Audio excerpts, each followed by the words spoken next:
किसी ने क्या खूब कहा है कि लोग कीचड़ से बचकर चलते हैं कि कहीं कपड़े ना खराब हो जाएं, और कीचड़ को घमंड हो जाता है कि लोग उससे डरते हैं। नमस्कार दोस्तों, मैं हूं आपका दोस्त अंकित और स्वागत है आपका मेरे चैनल पे। फिर आज मैं आपके सामने एक छोटी सी कहानी लेकर। ये कहानी एक सेठ जी की है। सेठ जी जिनकी शहर में बहुत बड़ी कंपनी है। एक दिन सुबह सुबह सेठ जी का दिमाग खराब हो जाता है। उन्हें गुस्सा आते रहता है और वो गुस्से में ही कंपनी पहुंच जाते हैं। कंपनी पहुंचते हैं, अपने केबिन में जाते हैं और अपने मैनेजर को बुलाते हैं और मैनेजर से कहते हैं कि सारी रिपोर्ट्स लेके आओ। उस दिन मैनेजर बहुत खुश होता है क्योंकि उसने सारी रिपोर्ट्स बहुत अच्छे से मन लगाकर बनाई होती है। और जब वो रिपोर्ट लेकर आता है तो उसके मन में चलते रहता है कि आज सेठ जी मुझे कॉम्प्लीमेंट देंगे क्योंकि मैंने तो बहुत अच्छे से काम किया है। सेठ जी सारी रिपोर्ट्स देखते हैं और रिपोर्ट्स में कहीं कोई गलती नहीं होती, फिर भी सेठ जी मैनेजर पे गुस्सा करने लगते हैं। उसे फिजूल में बहुत सारी बातें सुना देते हैं, बहुत सारा गुस्सा कर देते हैं।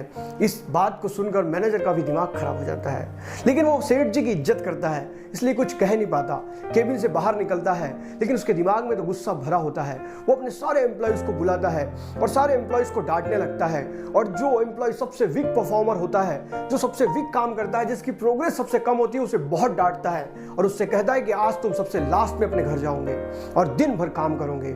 वो एम्प्लॉय दिन भर लैपटॉप पे काम करते रहता है और जब सब चले जाते हैं उसके बाद अंत में अपना टिफिन लेता है, अपना बैग लेता है और बाहर निकलने लगता है। लेकिन उसके मन में भी गुस्सा होता है कि फिजूल में आज मुझे डांट दिया गया। और वो जब गेट पर आता है तो गेट पर गार्ड बैठा होता है और वो अपना सारा गुस्सा उस गार्ड पे निकाल देता है। उस गार्ड्स को दुनिया भर की बातें सुना देता है और वो एम्प्लॉय वहां से चले जाता है। और गार्ड सोचने लगता है कि मैं तो दिन भर अपना काम कर रहा था, इस व्यक्ति ने न जाने मुझे क्यों इतना सुना दिया। और वो भी अपनी ड्यूटी छूटने के बाद जब घर जाता है तो उसका भी दिमाग खराब रहता है। और बीवी ने मन की सब्जी नहीं बनाई इसलिए वो बीवी से झगड़ा कर लेता है, उस पर भी चिढ़ जाता है, अपना सारा गुस्सा अपनी बीवी पे निकाल देता है और दुनिया भर की बातें कहता है कि कोई काम नहीं करती, मैं दिन भर ड्यूटी करता हूँ, ये वो। अब बीवी ये सोचती है कि ये आदमी दिन भर काम करके घर आया, प्यार की दो बातें करना तो दूर, इसने मुझ पे ही सारा गुस्सा निकाल दिया है। और वो भी तमतमाती हुई अंदर जाती है तो देखती है उसका बच्चा टीवी देख रहा है। तो वो अपने बच्चे के हाथ से रिमोट लेती है, उसी रिमोट से उसे मारती है, दो तमाचे लगाती है और टीवी बंद कर देती है। अब बेटे को भी गुस्सा आ जाता है और वो गुस्से से घर से बाहर निकलता है।